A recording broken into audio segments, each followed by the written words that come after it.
Buenos días, señor presidente. Buenos días, director. Buenos días, compañeros y compañeros. Héctor Tlatempa, de Puntos Suspensivos Radio, Puntos Suspensivos Comunicación. Señor presidente, antes de mi primera pregunta, quisiera comentarle que hace 3 semanas aproximadamente le comenté acerca de las injusticias y falta de atención para las y los teachers del Programa Nacional de Inglés PRONI. Usted dio en ese momento la instrucción de ser atendidos por el, en ese momento, secretario de Educación, Esteban Moctezuma, y que ellos empezamos a tener contacto, pero finalmente se cruzó ya lo del cambio y se quedó en stand-by. Hasta el día de hoy no han recibido a esta comisión que iba a hablar con el secretario. Ellos tenían esta problemática primero de que no recibían sus sueldos completos, muchos de ellos no recibían hasta ese momento su aguinaldo y hasta el día de hoy están en esa situación.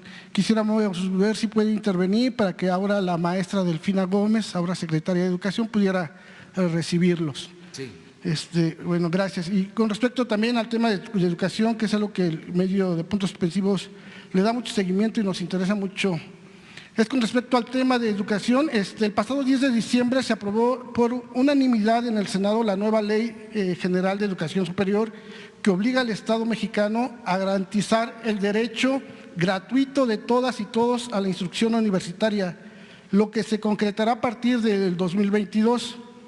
El referido periodo de transición de 1 año que tendrá la legislación antes de comenzar a operar debido a la crisis financiera provocada por la pandemia de COVID-19, lo que impide que todas las universidades públicas puedan dejar de cobrar cuotas al mismo tiempo. Al término se pretende que los estudiantes no paguen ninguna cuota.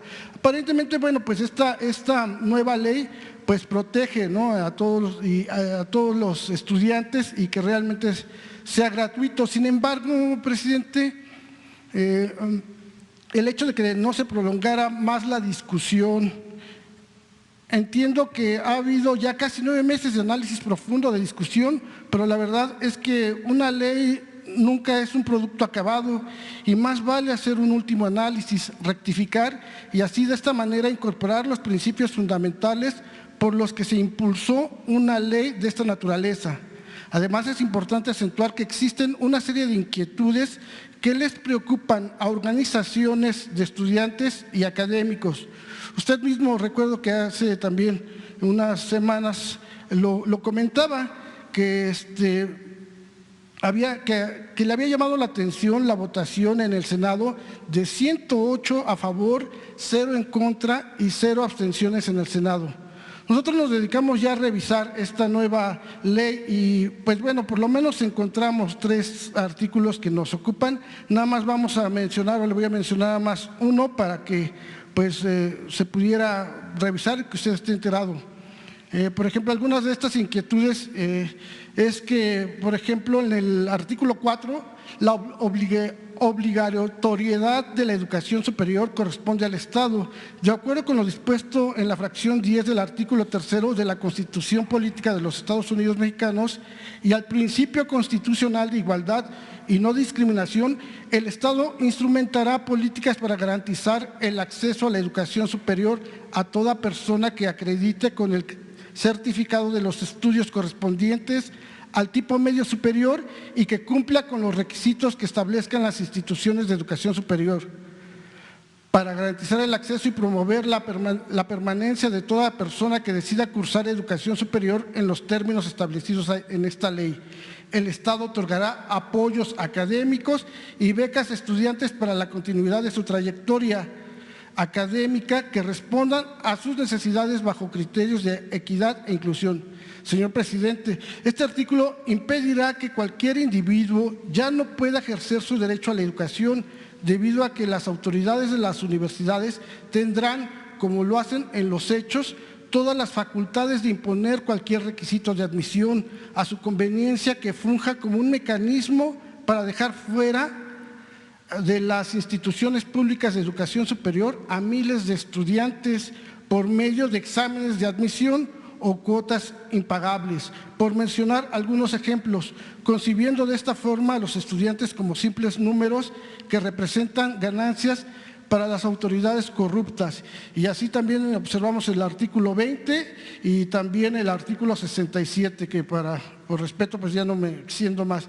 En ese sentido, presidente, pues le pedimos que pudiera usted revisar estos artículos y pues sabemos pues que usted es un principal promotor de la educación gratuita y que está usted muy al pendiente de este tema. Y si me permitiera una segunda pregunta, presidente. Bueno, yo creo que la ley lo que busca es garantizar el derecho a la educación, en este caso en el nivel superior, en el nivel universitario. Haciendo un poco de historia, estaba contemplado en la Constitución el derecho de los mexicanos a la educación y se establecía la gratuidad de la educación en todos los niveles escolares. Hubo una reforma en el gobierno de Salinas, cuando estaba de secretario de Educación Ernesto Zedillo, y en esa reforma se acotó, se limitó el derecho a la educación solo al nivel básico, la gratuidad para el nivel básico, y se dejó al mercado el nivel medio superior y el nivel superior, ya no como una responsabilidad del Estado, el de garantizar de manera gratuita la educación. Creo que esta nueva ley busca restablecer el principio de gratuidad en el nivel superior de la educación. Creo que es algo importante garantizar el derecho a la educación en todos los niveles, educación de calidad y de manera gratuita. Se tiene que hacer un esfuerzo para que no se cobren cuotas en las universidades públicas, porque en muchas universidades públicas se cobran cuotas y a veces son cuotas elevadas que impiden que se pueda estudiar en las universidades públicas. Tienen que irse quitando las cuotas. Para eso no es solo que reciban más presupuesto las universidades públicas, es un medio o es una opción, una alternativa el que tengan más recursos, pero también se tiene que hacer un esfuerzo en las universidades públicas, respetando su autonomía, para que se administre con honradez el presupuesto de las universidades públicas, que no se roben el dinero en las universidades públicas y que haya austeridad republicana, respetando la autonomía.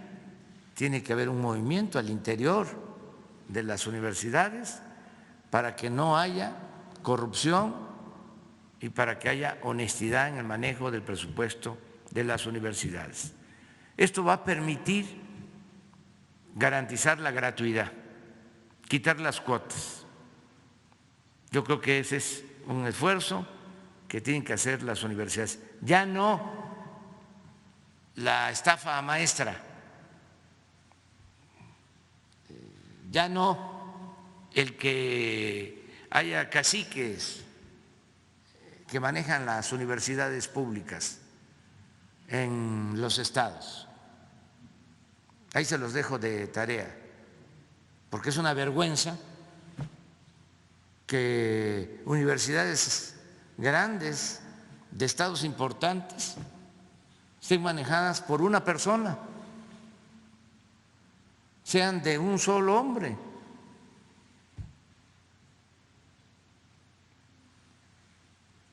No es esa persona el rector, pero es el que manda desde hace años y manejan el presupuesto de manera discrecional y a la vista de todo el mundo, hasta los premian allá en España,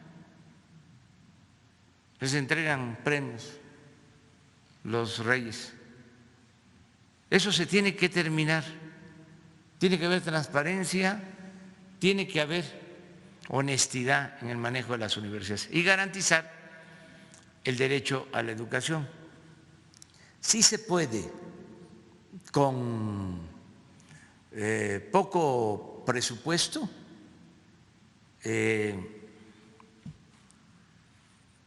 garantizar el que puedan estudiar los jóvenes, que no sean rechazados. Ahí está el caso de las universidades Benito Juárez. Son 140 universidades públicas, gratuitas, en los lugares más apartados. ¿Cuánto es el presupuesto? 1.000 millones de pesos. Si se compara con otras universidades, resulta que es un presupuesto reducido para el número de estudiantes que están atendiendo. Entonces, hay que revisar esto bien y seguir ayudando también con las becas. Nosotros vamos a mantener el apoyo de becas a más de 300,000 universitarios, con becas de 2.400 pesos mensuales. Eso ya está garantizado en el presupuesto para este año. Entonces, todos tenemos que hacer un esfuerzo para que nadie se quede sin la oportunidad de estudiar, que no haya rechazados, como era antes, porque aún con la privatización que se echó a andar de la educación superior, llegó el momento en que ya no crecía la matrícula de las universidades privadas. Se auspició el que se abrieran muchas universidades privadas.